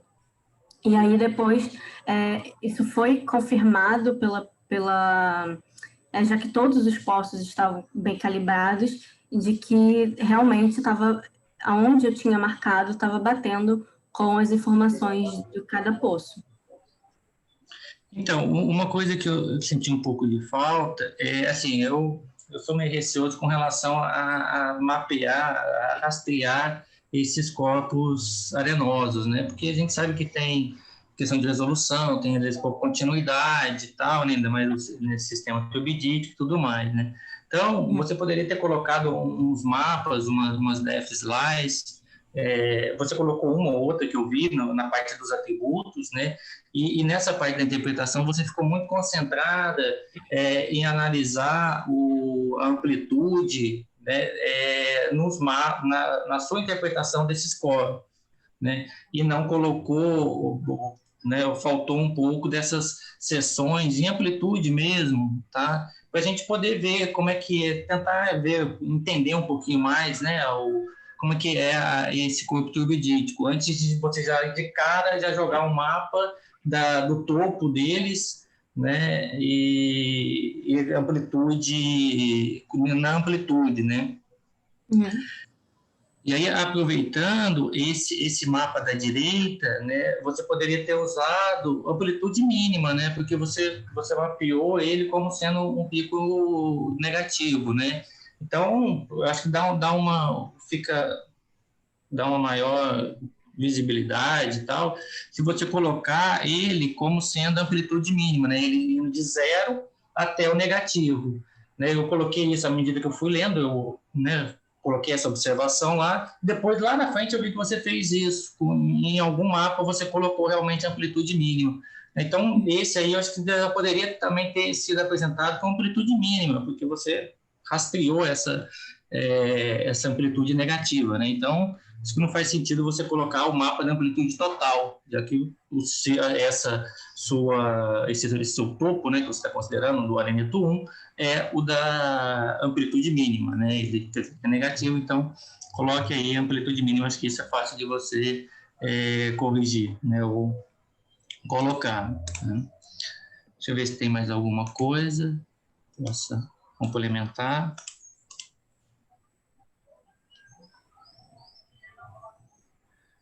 Uma outra coisa que o pessoal acabou comentando, tá? Muitas vezes as pessoas, elas, né, querem separar, assim, isso aqui é da indústria, isso aqui é da academia, tá?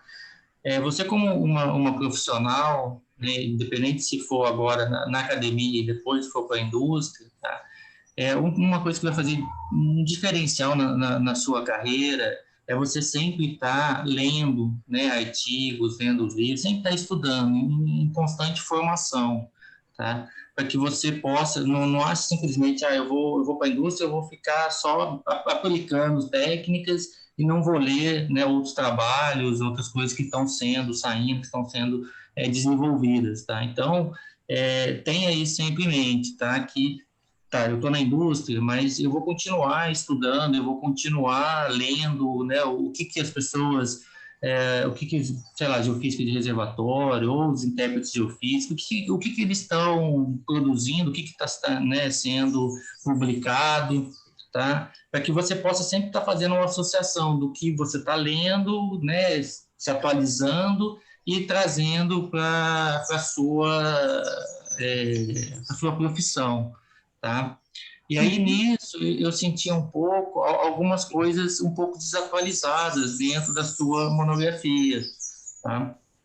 Então, deixa eu ver, acho que até coloquei, tipo, você coloca uma referência de 2006 e fala que na bacia de campos, em 37 dos 41 campos existentes, incluindo supergigantes, tal. Isso é uma informação de 2006. Será que não tem uma informação mais recente, né, para falar realmente quanto são os campos atuais, né, o número de campos produtores da bacia de campos, tá? E algumas coisas nesse sentido também. Deixa eu ver se tem mais alguma outra coisa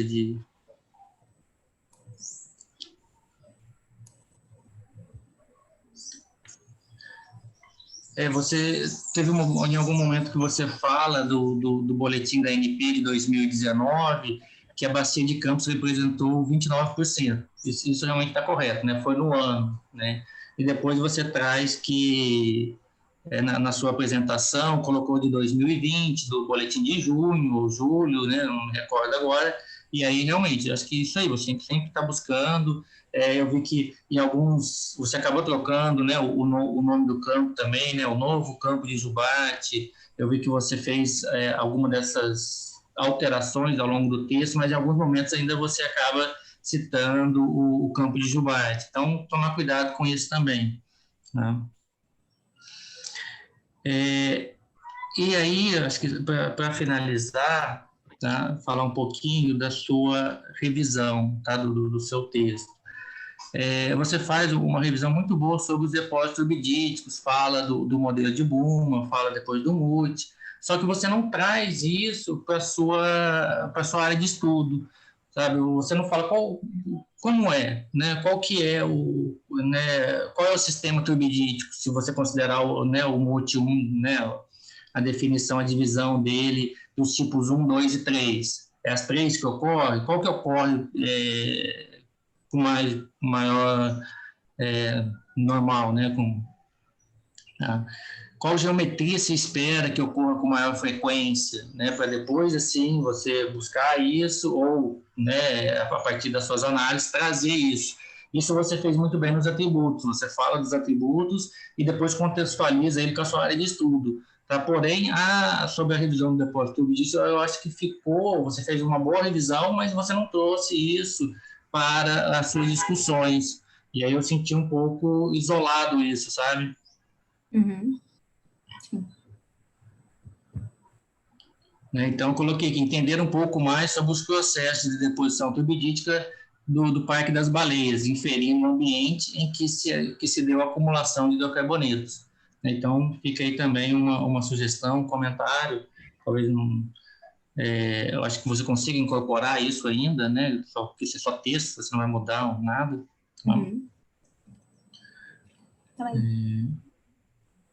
E aí, a última coisa aqui, no texto, em diversos momentos, eu coloquei como na página 59, me parece que a sua calibração, perfil sísmica, né? A gente sabe que os dois estão em profundidade, foi baseada somente nas informações do teste de pressão estática. Aí eu pergunto, foi isso mesmo? Ou foi baseada nos marcadores estratigráficos identificados nos postos com as discordâncias identificadas na sísmica? Eu fiquei meio perdido com relação a isso. Eu queria que você comentasse como é que você fez. Da calibração, não. Que tanto é que a parte do gradiente de pressão foi uma etapa um pouco depois, né? Mas para a calibração foi mais os marcadores mesmo utilizados, né? Vistos no perfil composto e tal. Perfeito. Então, eu coloquei lá no seu texto que teve um momento ali que eu acho que o parágrafo ficou meio confuso. Aí a pessoa pode... mas ela fez no gradiente de pressão, né? Achei meio estranho, né? O teste de pressão. Tá? Uhum. Então, é isso que eu tenho para contribuir aí no seu trabalho. Para finalizar, o Dávila comentou do suítes, né, do atributo, e também do TecVA em mapa, né? Isso a gente né, às vezes tem feito isso. Teve até um trabalho recente do Everton que ele usou esse suítes e realmente ele, juntamente com o MRS, destaca bem aí os corpos arenosos. É um atributo bem interessante, sim. Então, era isso. Obrigado aí e boa sorte na sua nova etapa da sua vida. Obrigada. Obrigado, Wagner. Concordo com quase tudo que você falou. Só não concordo muito com aquela história da falha, porque, na verdade, é uma falha... Eu acho que, inclusive, a Lívia botou a falha muito reta, né? Eu acho que é uma falha lística, ela está acompanhando ali a parede do sal. Então, ela tem diferentes rejeitos ao longo da história dela. Então, ela pode ter um rejeito maior. Se eu entendi a sua dúvida, né? Ela tem um rejeito maior na parte de baixo e esse rejeito vai diminuindo para cima. Então, realmente, eu não vi assim um grande problema com relação à falha. Se foi isso que eu entendi corretamente. Né? Não, e a questão do rejeito, eu concordo. o que eu vi em algumas interpretações é que com a falha ela está mapeando um horizonte na parte alta, e aí de repente depois da falha ela sobe esse horizonte. Esse horizonte ele tem que descer, ele teria que estar embaixo. Isso na parte de cima, na parte mais na parte onde o rejeito é bem pequeno, não é isso? É isso? Depois a gente vê isso. A gente vê isso, né? Eu queria comentar uma coisa que você falou muito importante, que é da participação do estágio, né? Então, como tudo na vida, tudo tem um lado bom e um lado não tão bom. Não diria ruim, mas um lado não tão bom. Então, a gente vê claramente quando um estudante vai fazer um estágio na ANP, a gente vê claramente o diferencial deles. Eles vêm com uma outra bagagem, né? Um aprendizado que é diferenciado, por exemplo, quando vai para outras empresas, assim, umas empresas menores, né? Que a gente vê que utiliza, às vezes, o estudante como mão de obra mesmo, né? Então, o cara fica tão envolvido ali preparando banco de dados, fazendo isso, fazendo aquilo, e daqui a pouco acaba o estágio e ele não faz. Então, esse realmente é um diferencial do estágio da ANP. Eu quero agradecer aqui, deixar registrado, assim como o Wagner falou, deixar registrado que vocês, por favor, levem isso para os gerentes de vocês, dessa nossa satisfação com o estágio, dos nossos estudantes. Porém, né, aí vem o lado assim que já não é tão bom. O estágio é um estágio de, às vezes, 30 horas, eu acho que o da Lívia foi 30 horas semanais, pede muito do estudante, afasta o estudante do... Então, por exemplo, a minha orientação com a Lívia não foi tão intensa como alguém que está lá, o dia a dia, né, trabalhando ali numa sala próxima, então a gente está lá do lado, conversando. Tanto a gente tem acesso ao estudante, como o estudante tem um acesso mais próximo da gente, né? Então a orientação fica mais efetiva. Então, muitas vezes, a minha orientação com a Lívia ficou distante, né? Ela tinha os horários dela, quer dizer, ela saía das 30 horas de estágio, ainda tem que fazer a aula, a disciplina, que é a prioridade dela, senão ela não estaria passando por esse momento agora, né? Se ela não passasse lá nas disciplinas. Então, divide muito, sabe? O estágio é bacana e tal, mas divide muito também em termos de tempo. A gente não consegue, tanto o orientador não consegue se dedicar muito ao estudante, como o estudante não se dedica muito à orientação, não ao trabalho. Ela fez um trabalho brilhante. Eu queria só... Aí você vê, essas coisas vão passando, por exemplo, as sessões estão tudo sem... Você falou uma hora, Lívia. Leste e oeste, está tudo sem orientação. Pode ver, além de não ter escala, isso passou na minha revisão e tudo mais, né? Tenho meia-culpa nisso também. Mas está lá tudo sem orientação, a gente não sabe. Então, eu peço para você tomar cuidado com isso e verificar e botar tanto na apresentação. É bom ter essa apresentação, mesmo que a apresentação já tenha ocorrido, mas é bom a gente ter ela finalizada, com as correções. É bom ter isso, porque é seu cartão de visitas, assim como a própria dissertação em si. Então, peço que você faça essas correções. Quero te dar meus parabéns, sinceramente, pelo seu trabalho. Acho que você fez um trabalho muito bacana. Concordo com o Wagner quando ele fala... Isso é um problema que a gente não consegue, muitas vezes, resolver por conta do tempo, que é a questão de parecer uma coxa de retalhos. Então, você falou ali dos turbiditos e tal, e daí? O que é que isso... Né? Aliás, numa das nossas orientações, a gente discutiu isso, né? Qual vertente você iria tomar? Se você iria mais para a área geológica ou se você iria mais para a área geofísica, lembra disso? E é uma decisão difícil, né? É uma decisão difícil porque você é geofísica, mas você, pelo menos é o que a gente ouve de feedback, o diferencial da UF é que ela é a escola de geofísica mais geológica do Brasil. A gente ouve isso aí de feedback das pessoas de empresas e tudo mais, e de outras universidades também. Porque a gente consegue transmitir para vocês muita geologia, ou seja, significado para a geofísica, né? A geofísica está vendo rocha e fluido. É o que ela está vendo lá embaixo, é rocha e fluido. Então, isso é geologia. Só que isso aí, administrar isso num curso de graduação, num trabalho final de graduação, não é uma tarefa fácil. No mestrado não é, imagina um trabalho final de graduação. Então, eu queria aqui deixar meus parabéns. Você foi uma aluna muito bacana, se vê claramente que você é uma pessoa que, de foco, você cai para dentro, você faz as coisas. E meus parabéns, certo? Muito obrigada. Agora, eu queria passar a palavra, antes da gente entrar na nossa reuniãozinha secreta, eu queria passar a palavra para a audiência, se alguém quiser comentar alguma coisa, fazer algum questionamento, fiquem à vontade. Pessoal da NP, fiquem à vontade, por favor. Eu falei para eles antes, para não perguntarem nada. Não, mas tem aquela pergunta combinada. Pode falar o que quiserem aí, eu acho que é uma oportunidade bacana para a gente ouvir vocês também, né? Como vocês, Elaine aí, Rodrigo, né? Sei lá. Oi, Lívia. Isso. Só falar rapidinho para te dar os parabéns. A apresentação ficou excelente. Assim, eu fico contente de ver o quanto você evoluiu também, né? Você conseguiu, assim, acho que foi o que o Ronan falou, né? Ligar tudo de forma muito fluida. Isso é difícil de fazer. Essa parte de ver os postos para confirmar onde estão os corpos primeiros para depois fazer os testes, né? Que é uma coisa que a gente discutiu juntos há, sei lá, um ano atrás, quando você começou o estágio lá. Você fez muito bem, assim, achei que ficou excelente a tua apresentação. Era só isso mesmo. Obrigada. Obrigado, Rodrigo. Eu também vou falar um pouquinho, então. Gostei muito da apresentação, ficou ótimo, excelente nível, Lívia.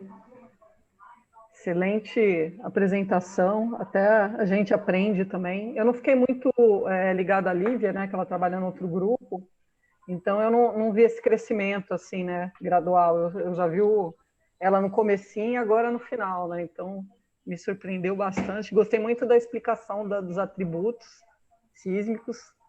Achei que, poxa, explicou bem direitinho, com detalhe. Eu gosto de ver a amarração, você mostrou a amarração lá bem feitinha. E eu quero agradecer também à UF por fornecer tantos alunos de alto nível, tá? Desde 2011 que eu comecei a trabalhar, acho que o primeiro assim, estagiário que eu tive foi o Rodrigo Fernandes, né? Que até foi contratado, ficou na NP muito tempo. Então, também agradeço à UF. A minha enteada é formada pela UF, né, também. Até foi o Wagner que orientou ela. Agradeço à UF pelo alto nível das pessoas que trabalham com a gente. Só isso. Parabéns. Muito parabéns. Obrigada. Legal, Elaine. Muito obrigado aí pelos elogios.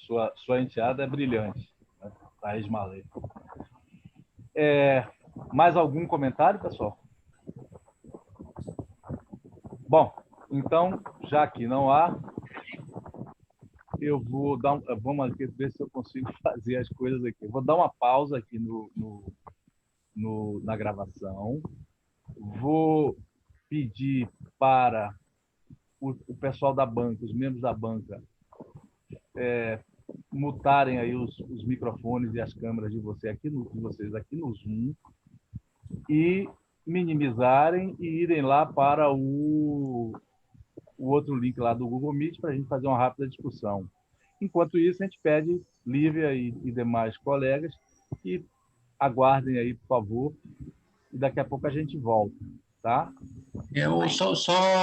Pede para o pessoal não abrirem o microfone nessa sala e ficarem conversando, porque senão acaba dando interferência lá na nossa sala que a gente vai deliberar.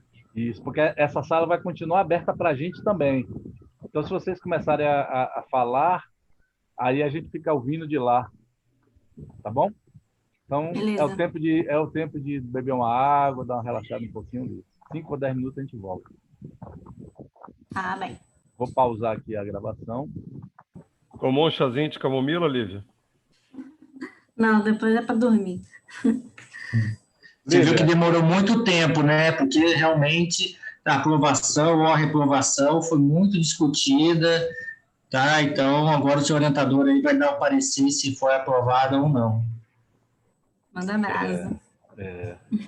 Lívia, a gente pede desculpas aí a todos, que a gente demorou um pouco mais do que o prometido, né? mas a gente se reuniu, unanimemente, a gente gostou muito do seu trabalho, a gente fica muito lisonjeado em participar, né, da sua formação, eu falo aqui em nome de todos os professores da UF, do Departamento de Geologia e Geofísica, do curso de Geofísica. A gente fica muito lisonjeado em ver uma garota, né, como você, uma que agora está se formando em Geofísica, é a mais nova geofísica brasileira. E isso é legal, né? A gente se sente feliz por estar participando desse momento, que afinal de contas a gente está contribuindo com o país, né? Com o Estado brasileiro, independente de governos e do governo que está aí, do governo que vem, a gente está contribuindo com a ciência brasileira. A gente sabe o nível dos nossos profissionais, do que a gente está formando, e isso nos enche de orgulho. Então, você, como não poderia deixar de ser, você está aprovada. Evidentemente, existem ajustes, como foi demonstrado, né, em todas as contribuições aí que foram dadas pelos membros da banca. Então, a gente tirou uns pontinhos, assim, uns décimos aí da parte escrita. A nota é dividida em parte escrita e parte oral. A parte escrita, ela no máximo 6 e a parte oral no máximo 4. Então, foi unanimidade, a nota é a mesma para todos. Você recebeu a nota máxima na apresentação, foi uma apresentação muito bem feita, muito segura, os slides bacanas, com aquelas pequenas correções que você vai fazer de escala, de orientação, etc. Mas todo mundo reconhece o seu potencial, assim, de apresentadora, de você muito segura, você é uma menina bem segura do que você está fazendo. E na parte escrita, que vale 6, a gente tirou meio ponto, então você ficou com 5,5 mais 4, 9,5, que é uma nota excelente. Tá ótimo. Então, meus parabéns, obrigado a todos, obrigado à banca, aí, aos membros da banca, a plateia, a ANP, né, por tudo que já foi conversado aqui. A Lívia, eu diria que é 50% UF, 50% NP, o aprendizado dela, e é isso aí. Muito obrigada, pessoal, todos, principalmente o Roberto, Freire, Ronan e Wagner. Obrigada por tudo. Parabéns, colega. Parabéns, Lívia. Boa sorte aí na sua nova caminhada. Pai de Lívia, começou. Pai de Lívia, uma felicidade aí. Eu sei, a gente é pai aqui, a gente sabe o orgulho que dá ver a filha chegar nesse ponto. E com certeza a sua mão está aí também nesse momento maravilhoso para ela, pai, mãe e família, né? Então, meus parabéns aí à família e a todos os colegas. A porção que me cabe de orgulho está bem aplicada neste momento. Também com a mente brilhante dessa tinha que ser, né? Tá igual a minha aqui, uma mente brilhante. Brilhante no real sentido.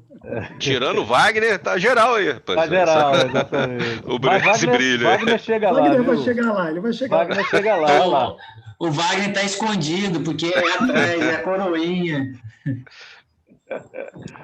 Bom, pessoal, um grande abraço a todos. Parabéns, grande abraço. Fechamos aqui, eu vou parar aqui a gravação. Um abraço a todos.